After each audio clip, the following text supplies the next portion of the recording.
Important है, बहुत ध्यान से इस टॉपिक को आप समझना। So let us start. Am I audible to you people and is screen visible?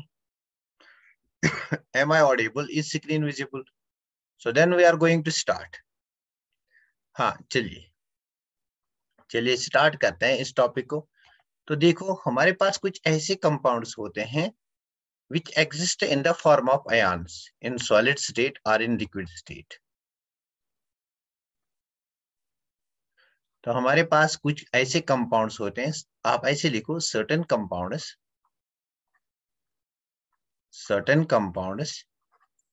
exist in the form of ions in solid state or liquid state, in solid or liquid form. तो वहां पे form दिया हुआ होगा, तो उन वाले compounds की हाइब्रिडाइजेशन हम कैसे निकालते हैं, इन एग्जांपल्स को डिस्कस करते हैं। तो एग्जांपल नंबर फर्स्ट को डिस्कस करते हैं, बहुत ही इंपॉर्टेंट है। Determine hybridisation of PCl5 in solid state. तो हमारे पास PCl5 है, और अगर यहाँ पे दिया गया है this is in solid state, solid form, तो PCl5 की हाइब्रिडाइजेशन निकालनी है। अगर मेंशन करेगा कि it is in solid form तब, अगर नहीं करेगा तब वही वाला कंसेप्ट कि sp3d आएगा। लेकिन सॉलिड फॉर्म में क्या होता है, जो हमारा PCl5 होता है, PCl5 exists in the form of ion। Solid form में it exists in the form of ions। तो आयन्स क्या बनते हैं, PCl4 plus and PCl6 minus. Are you getting me? PCl6 minus. तो अगर हमारा PCl सॉलिड फॉर्म में होगा, so it will exist in the form of ions, तब हमारा हाइब्रिडाइजेशन इसका sp3d जो है वो गलत होगा। तो यहाँ पे हम क्या करते हैं, हाइब्रिडाइजेशन इसकी भी देखनी पड़ेगी और इस वाले कंपाउंड की हाइब्रिडाइजेशन भी देखनी पड़ेगी। क्लियर? तो यहाँ पे अगर हाइब्रिडाइजेशन देखेंगे, बता मुझे फास्फोरस के कितने वैलेंस इलेक्ट्रॉन्स हैं? 5, 1 2 3 4 एंड 5। अब देखो, एक इलेक्ट्रॉन लॉस किया है, बिकॉज यहाँ पे पॉजिटिव चार्ज है, इसका मतलब ये वाला इलेक्ट्रॉन लॉस हुआ है ना, this electron has been lost. अब क्लोरीन मोनोवैलेंट है, 4 क्लोरीन है तो 4 बॉन्ड बनाएगा, this is Cl, this is Cl, this is Cl and this is Cl। तो कोई लोन पेयर नहीं है, इसका मतलब 4 बॉन्ड पेयर से, इसका मतलब इसका स्टीरिक नंबर जो है, इसका स्टीरिक नंबर आएगा 4 स्टीरिक नंबर आएगा, मतलब इसकी हाइब्रिडाइजेशन होगी sp3। हाँ, वेरी गुड, बहुत बढ़िया, हाइब्रिडाइजेशन होगी sp3। तो देखो, sp3 हाइब्रिडाइजेशन है, इसका मतलब TD जियोमेट्री है ना। तो यहाँ पे आते हैं, यहाँ पे देखो 1 2 3 4 5, यहाँ पे PCl6 है ना, PCl6 है। तो देखो 1 2 3 4 5 और ये होगा 6, एक और इलेक्ट्रॉन गेन किया है, मतलब 7 आ गई है ना। तो देखो 6 क्लोरीन से 6 बॉन्ड बनाएगा, 1 2 3 4 5, 6 क्लोरीन से 6 बॉन्ड बनाएगा, है ना। तो 6 क्लोर फास्फोरस के पास 5 वैलेंस इलेक्ट्रॉन है, एक सेकंड, फास्फोरस के पास 5 वैलेंस इलेक्ट्रॉन है, रुको रुको रुको जरा, हाँ 5 है, फास्फोरस के पास 5 वैलेंस इलेक्ट्रॉन है, हाँ 1 एडेड, यस, मीन 6। फास्फोरस के पास 5 वैलेंस इलेक्ट्रॉन है, तो एक इलेक्ट्रॉन गेन हुआ है, एक इलेक्ट्रॉन, यार रुको, हाँ वेरी गुड, एक इलेक्ट्रॉन गेन हुआ है, 1 2 3 4 5, एक गेन हुआ है, तो ये 6th वाला इलेक्ट्रॉन है, 6th वाले क्लोरीन के साथ बॉन्ड बनाएगा, है ना। तो इसका मतलब स्टीरिक नंबर क्या आएगा, इसका स्टीरिक नंबर आएगा 6, तो इसका स्टीरिक नंबर है 6, मतलब हाइब्रिडाइजेशन sp3d2 है, इसका मतलब OH जियोमेट्री है। तो जब भी एग्जामिनर आपको देगा ये वाला कंपाउंड, तो लिखेगा ब्रैकेट में सॉलिड स्टेट लिखेगा, तो इसकी हाइब्रिडाइजेशन होगी बोथ इसकी जियोमेट्री होगी both TD and OH, and इसकी हाइब्रिडाइजेशन होगी both sp3 and sp3d2। Clear हुआ कंसेप्ट? बताइए मुझे, ये बात सबको क्लियर हो गई? बहुत ही इंपॉर्टेंट है ना, इंपॉर्टेंट। तो P ब्लॉक में अगर कोई 12th का है, तो P ब्लॉक में उसने ये कहीं पे पढ़ा होगा, इंपॉर्टेंट है ना। बताइए मुझे, isn't this very very important? हाँ, बहुत ज्यादा इंपॉर्टेंट है। So this is example first, इसको नोट डाउन करो। नेक्स्ट एग्जांपल पे आते हैं। तो एक्चुअली PCl5 अब आपके दिमाग में होगा, PCl5 ऐसे क्यों ब्रेक हुआ, बिकॉज यहाँ पे सॉलिड स्टेट में 2 मोल्स ऑफ PCl5 हमने लिए, this is PCl5, 2 moles of PCl5 ली। तो 2 moles of PCl5 ली, it breaks down into ions because in solid form it exists in the form of ions PCl4 plus and PCl6 minus, that's in the form of cation and anion। तो cation का hybridisation sp3 है और anion का hybridisation sp3d2 है ना। तो next वाली example पे चलते हैं, PbR5। तो सेकंड वाली एग्जांपल है PbR5। तो देखिए यहाँ पे क्या होता है, अगर ये हमारा किस में होगा, सॉलिड स्टेट में, तो यहाँ पे क्या होता है, यहाँ पे कौन से आयन्स बनते हैं, it exists in the form of PbR4 plus, PbR4 plus and Br minus.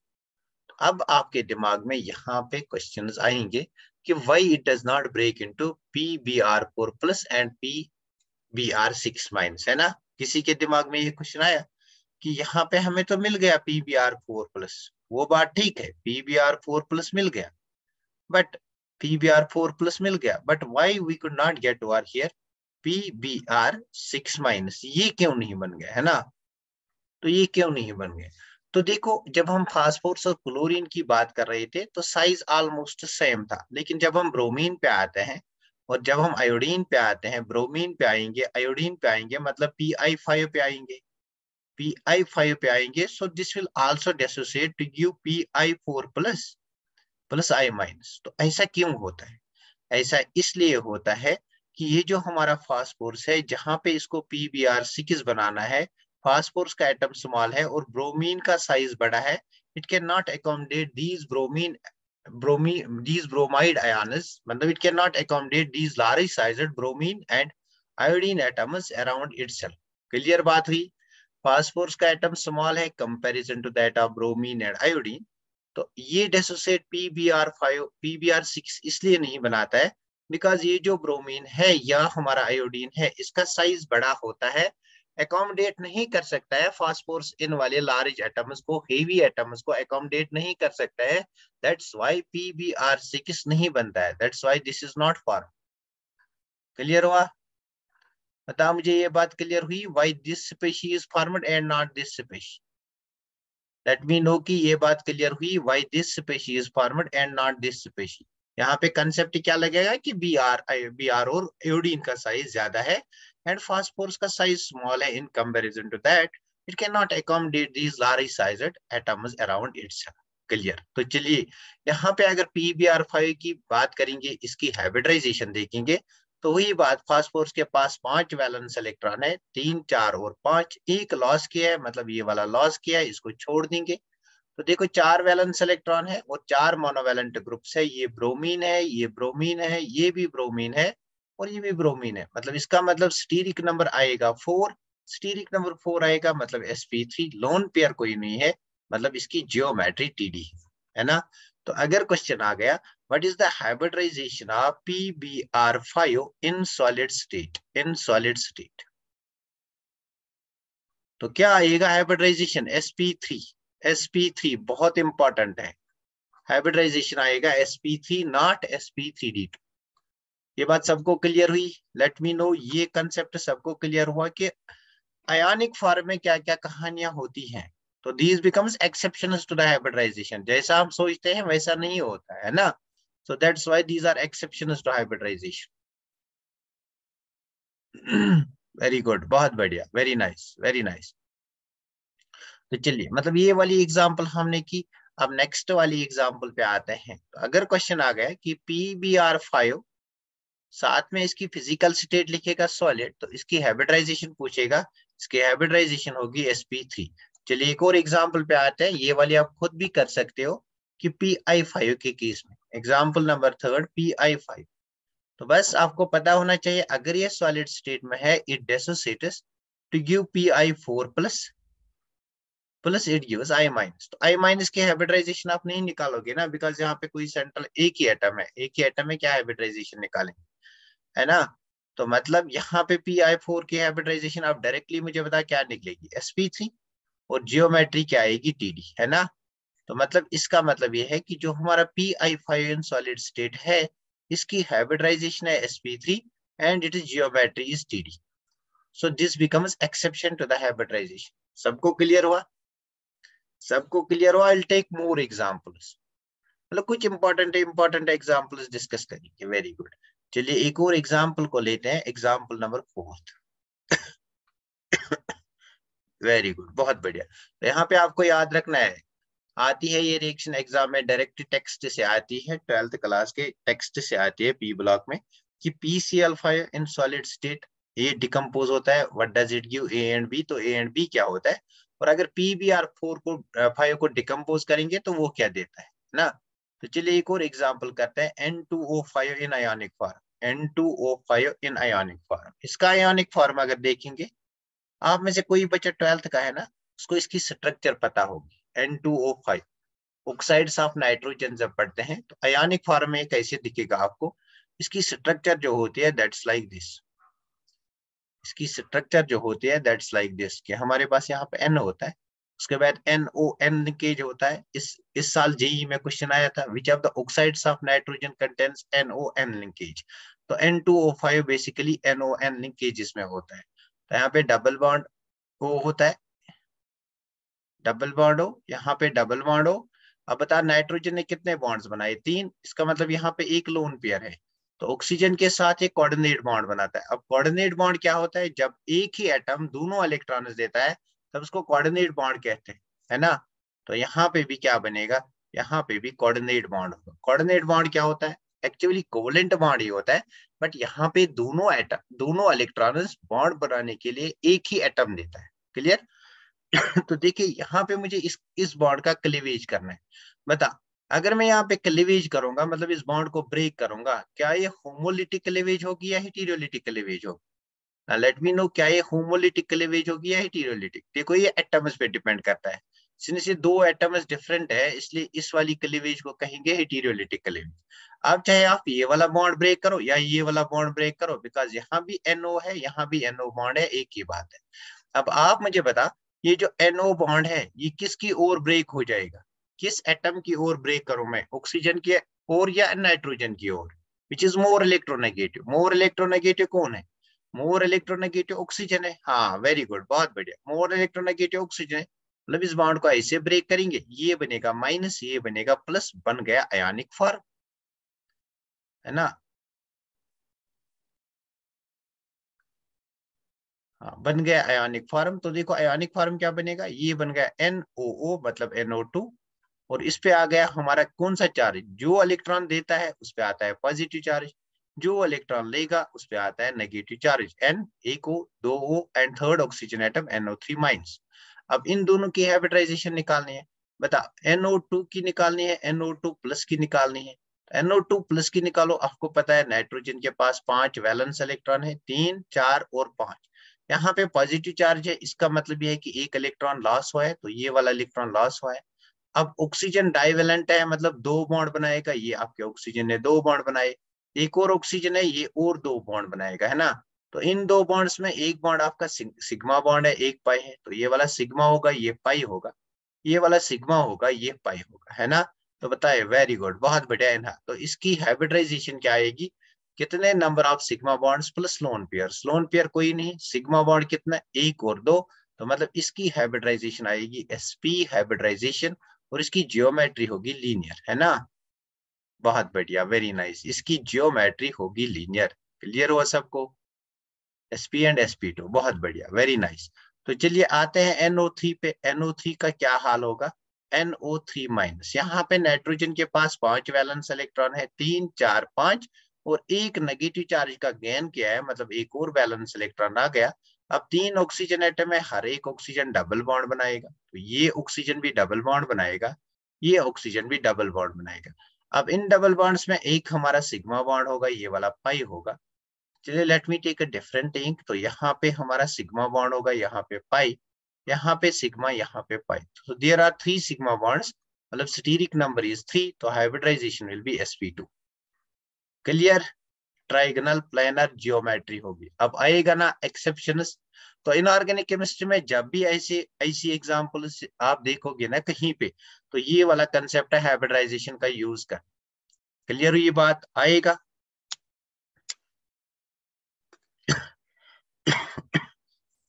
चलिए एक और एग्जांपल करते हैं, that was a debatable question last day, उसी को करते हैं आज दोनों फॉर्म्स। बहुत बढ़िया, वेरी नाइस। नोट किया, नोट किया।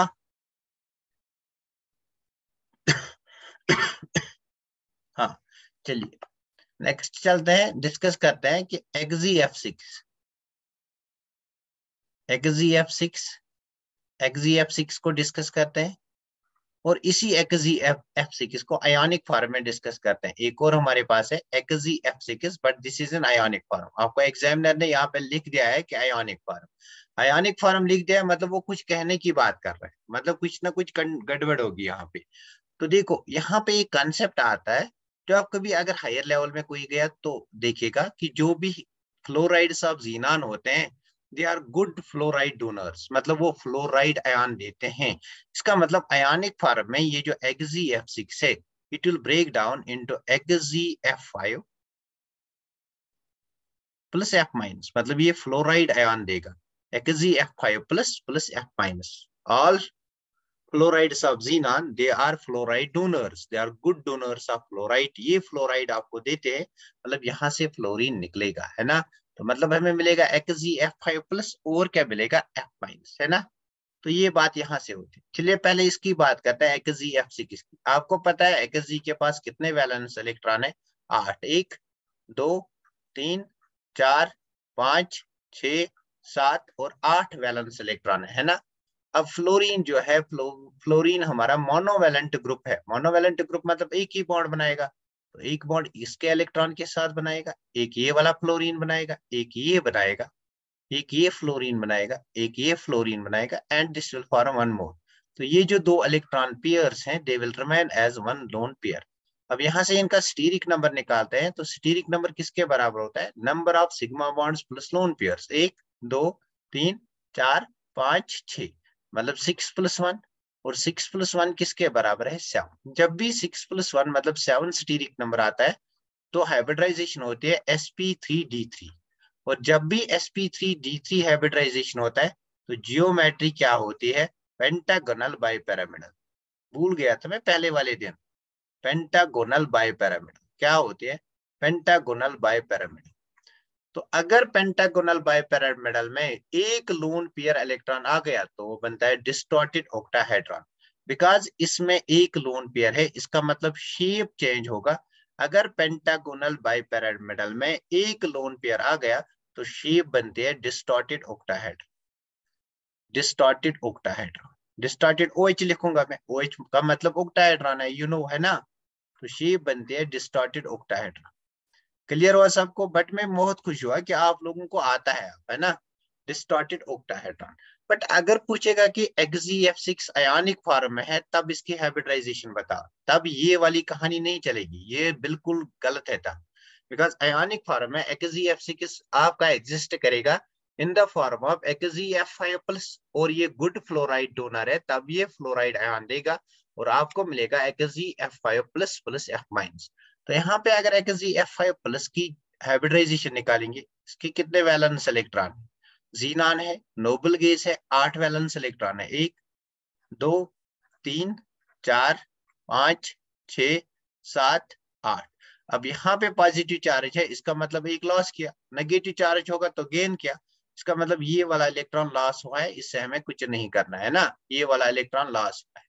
तो अब देखो कितने फ्लोराइड आयन है, 5, तो मतलब 5 बॉन्ड बनाएगा, 1 2 3 4 और 5 बॉन्ड।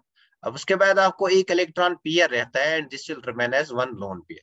तो स्टीरिक नंबर अगर निकालोगे, number of sigma bonds plus lone pairs, तो you can see you are here sigma bonds कितने हैं, 1 2 3 4 5 और एक लोन पेयर, 5+1।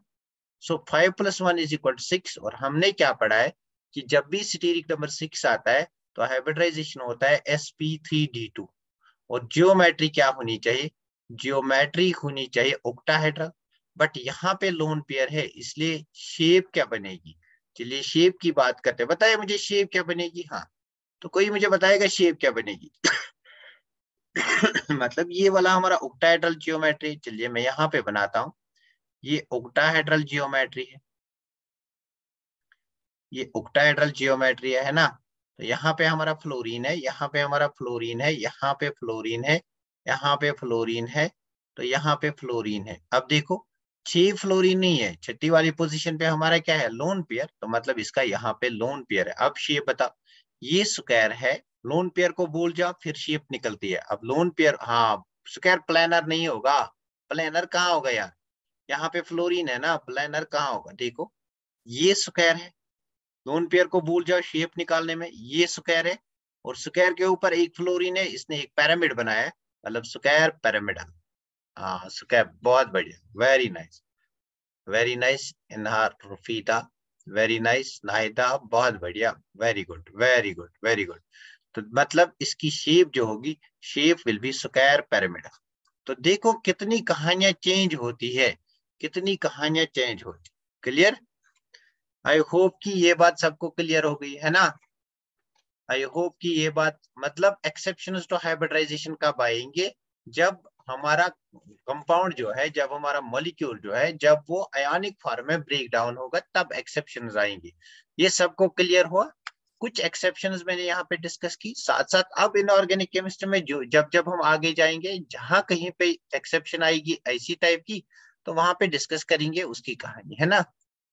बट यहाँ पे मुझे आइडिया देना था आपको कि एक्सेप्शंस भी होती है, क्लियर। तो इसके बाद हेडिंग लगाओ, back bonding, concept of back bonding. हाँ बहुत बढ़िया।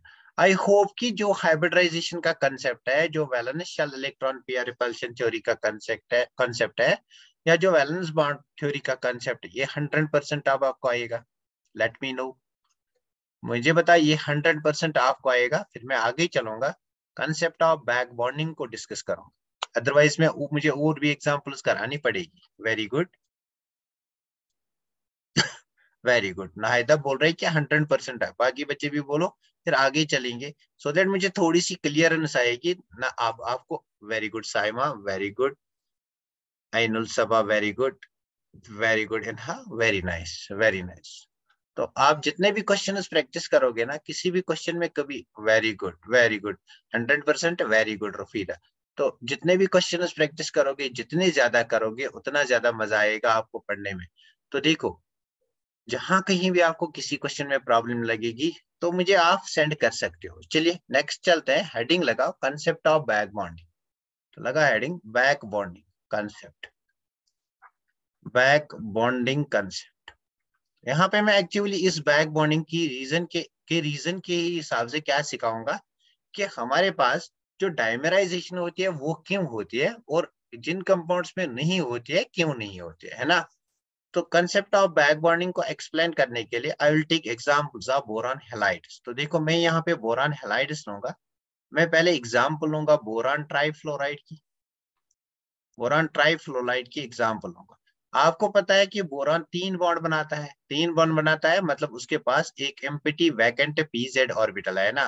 This is the vacant PZ orbital, इसकी हमने बात की है क्यों है ये, है ना। तो मतलब इस वैकेंट पीजेड ऑर्बिटल में इलेक्ट्रॉन्स आ सकते हैं, है ना। बोरान के केस में कितने इलेक्ट्रॉन्स हैं, you can C over here, 2 electrons इस बॉन्ड से आते हैं, 2 इस बॉन्ड से आते हैं, 2 इस बॉन्ड से आते हैं, मतलब 6 इलेक्ट्रॉन्स आते हैं। कहाँ डिस्कशन किया था, ये हमने लिविस ऑक्टेट थ्योरी में डिस्कशन इसका किया था, जहां पे हमने बोला था कि कुछ ऐसे मॉलिक्यूल्स होते हैं जिनका ऑक्टेट कंप्लीट नहीं होता, इलेक्ट्रॉन डिफिशिएंट मॉलिक्यूल्स में। अब देखो, इसका मतलब अगर ये एम्प्टी पीजेड ऑर्बिटल है, ये कौन सा ऑर्बिटल है, ये एम्प्टी पीजेड ऑर्बिटल है, this is empty p z orbital. इसका मतलब ये इलेक्ट्रॉन्स एक्सेप्ट करेगा, and because of this empty p z orbital, अगर ये इलेक्ट्रॉन पेयर को एक्सेप्ट करेगा then these act as Lewis basis, है ना। अब देखो आपके पास यहाँ पे फ्लोरीन है, यू नो कि फ्लोरीन के वैलेंस शेल में 7 इलेक्ट्रॉन्स है ना। तो यहाँ पे भी फ्लोरीन के पास 7 इलेक्ट्रॉन्स हैं, यहाँ पे भी फ्लोरीन के पास 7 इलेक्ट्रॉन्स हैं, एक ने बॉन्ड बनाया है and these are lone pairs. तो क्या ऐसा नहीं हो सकता है कि फ्लोरीन ये वाले इलेक्ट्रॉन वापस इस 2pz ऑर्बिटल को देगा इसका, सो दैट इसका ऑक्टेट कंप्लीट हो जाएगा, हो सकता है ना। या ये वाला फ्लोरीन वापस इलेक्ट्रॉन दे सकता है, या ये वाला फ्लोरीन वापस इलेक्ट्रॉन दे सकता है। अब क्यों देगा, so as to complete its octet, है ना। इसका मतलब इसकी इलेक्ट्रॉन डिफिशिएंसी कम हो जाएगी, इलेक्ट्रॉन डेफिशिएंसी किसकी वजह से कम हो जाएगी? जब टर्मिनल एटम ने, सराउंडिंग एटम ने वापस इलेक्ट्रॉन दिए सेंट्रल एटम को, तो मतलब यहाँ पे बैक बॉन्ड बनता है। बैक बॉन्ड बनता है मतलब वापस से बॉन्ड बनता है। जो टर्मिनल एटम है सेंट्रल एटम की स्टेबिलिटी को बढ़ाने के लिए, ऑक्टेट कंप्लीट करने के लिए इलेक्ट्रॉन्स वापस देता है, तो that's why it's called back bonding. Clear हुआ? बता, ये बात पहले क्लियर हुई कि बैक बॉन्डिंग होती क्या है? मुझे बता, बैक बॉन्डिंग क्लियर हुई? बैक बॉन्डिंग होती क्या है? लेट मी नो कि हाँ बैक बॉन्डिंग होती क्या है। वेरी गुड, वेरी गुड, बहुत बढ़िया। तो मतलब अब देखेंगे ये कौन सी टाइप ऑफ बैक बॉन्डिंग है। ये बैक बॉन्डिंग जो है ये कौन सी टाइप की है? तो देखो, बोरान की बात करेंगे। बोरान का एटॉमिक नंबर कितना है? 5 है। तो मतलब इसकी इलेक्ट्रॉनिक कॉन्फ़िगरेशन है 1s2 2s2 2p1। तो ये 2px है, 2py0 मैं इसे लिखूंगा, एंड 2pz0। अब मैं क्या करूंगा, वैलेंस शेल के इलेक्ट्रॉन को एक्साइट करूंगा। मेरे पास 3 वैलेंसी है ना, तो मैं इस इलेक्ट्रॉन को एक्साइट करूंगा यहाँ पे। इस इलेक्ट्रॉन को एक्साइट करने के बाद क्या मिलेगा? 2s1 2px1 2py1 2pz0। तो यही बात मैंने कही कि बोरान के पास 3 वैलेंस इलेक्ट्रॉन है। तो आप देख सकते हो, ये एक वैलेंस इलेक्ट्रॉन है, लेट अस से ये वाला इलेक्ट्रॉन है।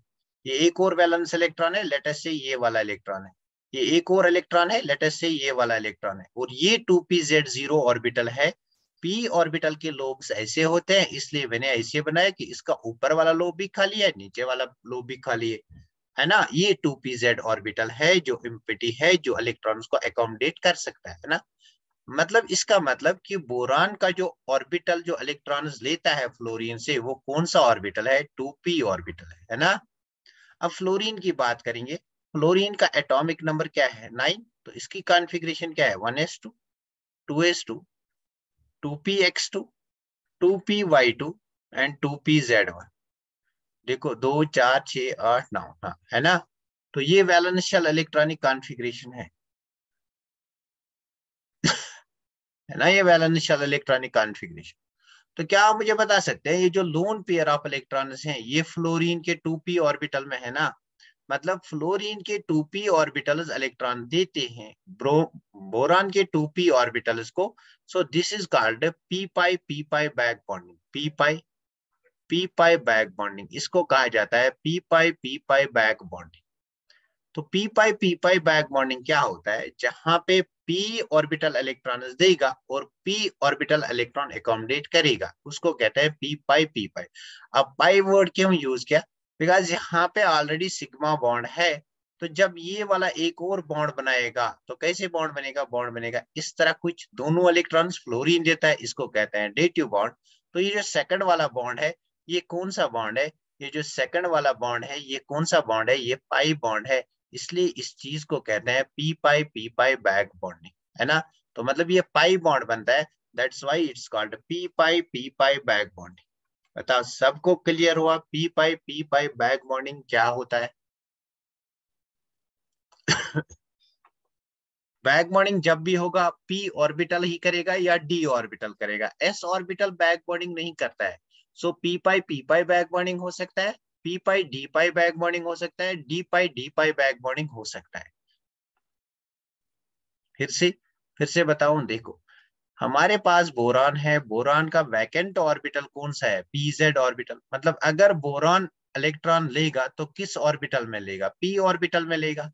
इस फ्लोरीन से या इस फ्लोरीन से या इस फ्लोरीन से किस ऑर्बिटल में लेगा? p ऑर्बिटल से। अब जो हेलोजन है उसके पास यहाँ पे p ऑर्बिटल में इलेक्ट्रॉन है ना। तो ये वाले इलेक्ट्रॉन नॉन बॉन्डिंग इलेक्ट्रॉन है, बिकॉज फ्लोरीन एक ही बॉन्ड बनाता है, वो ये वाला इलेक्ट्रॉन है जिसका बॉन्ड बनाता है। तो इस वाले इलेक्ट्रॉन ने बॉन्ड बनाया। अब ये जो इलेक्ट्रॉन हैं ये फ्लोरीन पे एज लोन पेयर्स हैं। देखो ये लोन पेयर है। तो ये लोन पेयर किस ऑर्बिटल के हैं? p ऑर्बिटल के। तो अगर ये लोन पेयर देगा, अगर एक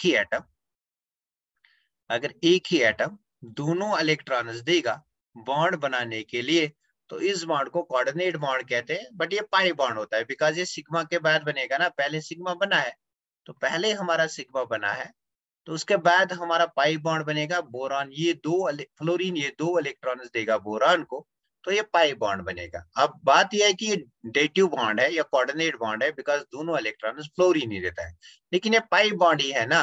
पाई बॉन्ड क्यों है? बिकॉज ये सेकंड फॉर्मेट बॉन्ड है। अब ये जो पाई बॉन्ड बना ये किस ऑर्बिटल से बना? पी ऑर्बिटल ऑफ फ्लोरीन से। और किस ऑर्बिटल ने एक्सेप्ट किए? P orbital of boron. तो इन दोनों में इंटरेक्शन होती है, P orbital of halogen, P orbital of boron, so that's why it's called P P back bonding. अब देखो पाई बॉन्ड बनता है, दैट्स व्हाई इसको कहते हैं पी पाई बैक बॉन्डिंग। क्लियर हुआ? हाँ वेरी गुड, बहुत बढ़िया, वेरी गुड, बहुत बढ़िया, बहुत बढ़िया। तो चलिए अब कुछ एग्जाम्पल्स करते हैं। अच्छा आपने इसको नोट डाउन किया? लेट मी नो कि you have noted it down. फिर इस वाले बॉन्डिंग पे एग्जाम्पल्स करते हैं, यही से हमें लगे पता चलेगा कि why certain compounds form dimers, why others do not form dimers. Dimerisation क्यों होती है? आखिरकार ये डाइमराइजेशन का राज क्या है, ये पता चलेगा आज। तो मतलब देखो हमारे पास, मेरे पास कंपाउंड था BF3, मेरे पास कंपाउंड है BBr3, मेरे पास कंपाउंड है BI3 और मेरे पास कंपाउंड है BH3। ये मेरे पास कंपाउंड्स हैं। तो आपको बताना है इन सारे कंपाउंड्स में डाइमेरिक फॉर्म में कौन एग्जिस्ट करता है। आपने पढ़ा होगा कि BH3 जो है it exists in the form of B2H6, है ना? ये सब ने पढ़ा है BH3 exists in the form of diboron B2H6, but why BF3 does not exist in the form of, why this does not exist in the form of B2F6, why this does not exist in the form of B2F6, why not, why this does not exist in the form of B2BR6, why this does not exist in the form of B2I6, है ना? मतलब समझने वाली बात है ना, ऐसा क्यों नहीं होता है? थोड़ा सा अगर दिमाग पे जोर देंगे तो सोचने की बात है कि BH3 क्यों बनाता है B2H6 बट BF3 क्यों नहीं बनाता है B2F6। तो कंसेप्ट क्या है? कंसेप्ट बैक बॉन्डिंग का है। तो मैंने आपको बताया कि यहाँ पे बैक बॉन्डिंग होती है ना? यहाँ पे बैक बॉन्डिंग होती है, मतलब इसका एम्प्टी pz ऑर्बिटल है। तो उसको स्टेबलाइज करने के लिए बोरान ही अपना इलेक्ट्रॉन देता है। तो मतलब यहाँ पे पी पाई बैक बॉन्डिंग होती है ना? मतलब यहाँ पे बीबी होता है, बैक बॉन्डिंग होती है, बीबी मतलब बैक बॉन्डिंग। तो आइए इस कंपाउंड पे आते हैं, मतलब इसका ऑक्टेट कंप्लीट होता है बिकॉज ऑफ बैक बॉन्डिंग। तो आइए इस कंपाउंड पे आते हैं, तो यहाँ पे हमारा बी आर है, यहाँ भी बी आर है, यहाँ भी बी आर है। तो यहाँ पे भी क्या होगा? यहाँ पे भी बैक बॉन्डिंग होगा ना? कंसेप्ट आपको समझ में आता है ना? तो यहाँ पे भी बैक बॉन्डिंग होगा, मतलब सेंट्रल एटम का ऑक्टेट कंप्लीट हो जाएगा। मतलब सेंट्रल, एक सेकंड आप वेट कर, मतलब सेंट्रल एटम का ऑक्टेट कंप्लीट हो जाएगा, है ना? हेलो, अस्सलाम वालेकुम।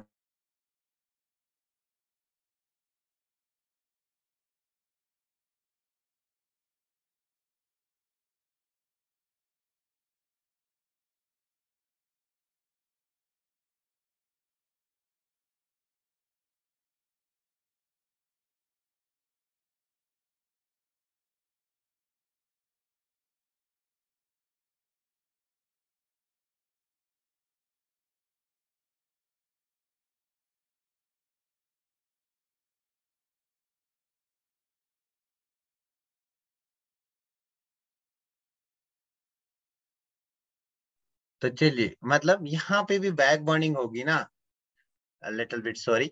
तो यहाँ पे भी बैक बॉन्डिंग होती है ना, ये बोरान इसके पास लोन पेयर है, ये भी इलेक्ट्रॉन देगा और सेंट्रल एटम खुश रहेगा बिकॉज इसका ऑक्टेट कंप्लीट होगा। अब BI3 पे आते हैं, तो यहाँ पे क्या होगा? Are you getting me? क्या मेरी, एम आई ऑडिबल? ये आई एम ऑडिबल। तो यहाँ पे भी BI3 है। तो BI3 के केस में भी क्या होगा? BI3 के केस में भी बैक बॉन्डिंग होगा, है ना? अब बात डिफरेंट है कि किसमें कितना ज्यादा होगा, वो आज डिस्कस नहीं करेंगे, वो भी डिस्कस करेंगे, कल ही डिस्कस करेंगे। तो मतलब यहाँ पे भी बैक बॉन्डिंग होगी, है ना? Are you getting me? यहाँ पे भी बैक बॉन्डिंग होगी और सेंट्रल एटम का ऑक्टेट कंप्लीट होगा। तो इस एटम का ऑक्टेट कंप्लीट होता है, इस एटम का ऑक्टेट कंप्लीट होता है, इसका ऑक्टेट कंप्लीट होता है। ऑक्टेट कंप्लीट हुआ तो क्या पड़ेगी, क्या मतलब क्यों ये बनाएगा हमारा डाइमर? तो यहाँ पे डाइमर नहीं बनेगा। इसका मतलब कि अगर बैक बॉन्डिंग होती है, कि अगर बैक बॉन्डिंग होती है तो लिखते हैं होती है, ज्यादा नहीं, अगर बैक बॉन्डिंग होती है तो no dimerisation, no dimerisation. Concept आया समझ में सब बच्चे? मुझे बताओ। कंसेप्ट आया समझ में? बहुत बढ़िया, वेरी गुड। तो अब आता है BH3 पे। क्या BH3 में डाइमराइजेशन होगा?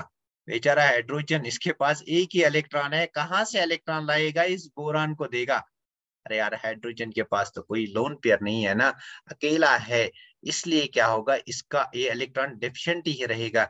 इसलिए क्या होगा, बोरान BH3 जो है, इसका डाइमेराइजेशन होगा। दो BH3 यूनिट्स मिलके बनाएंगे B2H6, तब जाके ऑक्टेट कंप्लीट होगा। तो B2H6 की फार्मूला क्या बनेगी? ये हमारा बनेगा B2H6। ये हम एस ब्लॉक में इन डिटेल पढ़ेंगे इसको, या कल ही पढ़ाऊंगा। तो देखो, ये एक बोरॉन है, इसके पास भी 3 हाइड्रोजन के साथ बॉन्ड्स है ना। अब देखो, यहां से ये एक रेजोनेटिंग बॉन्ड बनाएगा, यहां से एक, ये जो बॉन्ड है, ये जो बॉन्ड है। अब देखो, बोरान के पास कितने इलेक्ट्रॉन्स आ गए? 8, यहाँ भी 8 है ना। तो although this bond is resonating, ये बहुत बड़ा कंसेप्ट है, कल डिस्कस करेंगे। ये जो बॉन्ड है, कितने एटम्स के बीच में है? 1, 2, 3, तो इसको कहते हैं 3 सेंटर। कितने इलेक्ट्रॉन इसमें इन्वॉल्व है? ये एक इलेक्ट्रॉन है, ये 2 इलेक्ट्रॉन है। देखो, एक्चुअली 2 ही इलेक्ट्रॉन है ना, 3 सेंटर 2 इलेक्ट्रॉन बॉन्ड। इसको कहते हैं 3 सेंटर 2 इलेक्ट्रॉन बॉन्ड। ये भी 3 सेंटर 2 इलेक्ट्रॉन बॉन्ड है, इसको कल फिर समझाऊंगा मैं। ये भी 3 सेंटर 2 इलेक्ट्रॉन बॉन्ड है। तो मुझे बता, क्या ये बनाना शेप जैसा है ना, इसलिए इसको बनाना बॉन्ड भी कहते हैं। अब ये 3 सेंटर 2 इलेक्ट्रॉन बॉन्ड कैसे बन गया, वो कल डिस्कस करेंगे। यहाँ पे फिलहाल आप याद रखोगे कि डाइमेराइजेशन क्यों होता है। सबको समझ में आ गया? फिर मैं कल बताऊंगा Al2Cl6 में क्यों डाइमेराइजेशन होती है। सबको क्लियर हुआ? इसको मैं कल फिर से डिस्कस करूंगा। आई होप कि ये बात सबको क्लियर होगी। हाँ, वेरी गुड। तो I am left with few seconds. अगर किसी को कोई क्वेश्चन है, मुझे बताइए। Clear, very nice, very nice. मतलब बैक बॉन्डिंग में अभी और भी पढ़ना है, डी पाई पी पाई और डी पाई बैक बॉन्डिंग भी पढ़नी है। अल्लाह हाफिज। अभी और भी पढ़ना है बैक बॉन्डिंग में। जितने क्वेश्चंस करोगे उतनी स्ट्रांग बॉन्डिंग होगी। फिर रोज रोज आपको नहीं पढ़ना है, ये डिपेंड करता है आप पे कि इस टाइम आप कितने ज्यादा क्वेश्चंस लगाओगे। कंसेप्ट ज्यादा क्लियर हो जाएंगे, फिर एग्जाम में आप कहीं से भी लाके इस क्वेश्चन को सॉल्व